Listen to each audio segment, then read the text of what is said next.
Still, while the innovation is critical, it's insufficient on its own. Innovation means little without strong health systems to deliver these innovations to patients in need.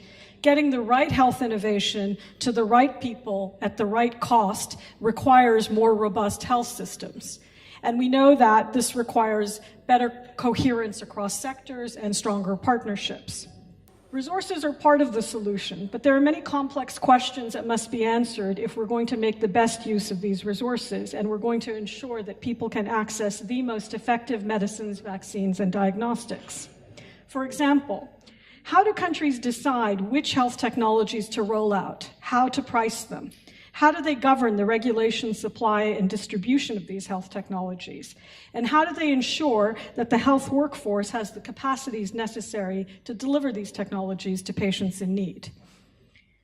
Recognizing the urgent need for new health innovations as well as the strong systems to deliver them, the government of Japan and UNDP have entered into a partnership for these two complementary projects. You've heard about the GHIT Fund, but the Access and Delivery Partnership is not necessarily about delivering specific products. It is about building the capacity of systems, building strong policies, institutions, and systems to be able to deliver products as they come out. So just a final few reflections on policy coherence. So all these areas that I've talked about, safety monitoring, policy and regulatory framework, supply chain strengthening, require the engagement of multiple actors across the country. And that requires policy coherence. So integrated multi-sectoral approaches, we've been talking about them over the course of the conference, can drive policy coherence, but at the same time, we need policy coherence to drive integrated multi-sectoral approaches. So it's really two sides of the coin.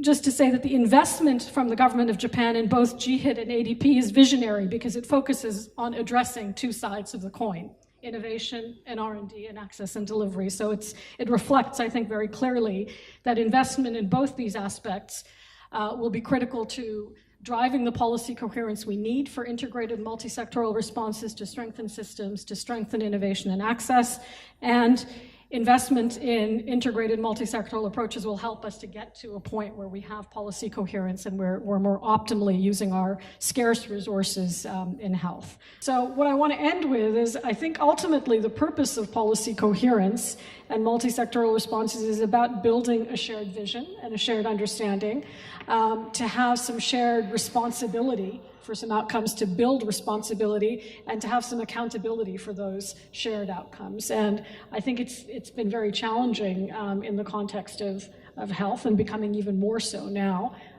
as we see more and more crises, emerging infections, AMR coming to the table. It's because we failed to build the shared vision for health. We failed to build the shared accountability and responsibility for health.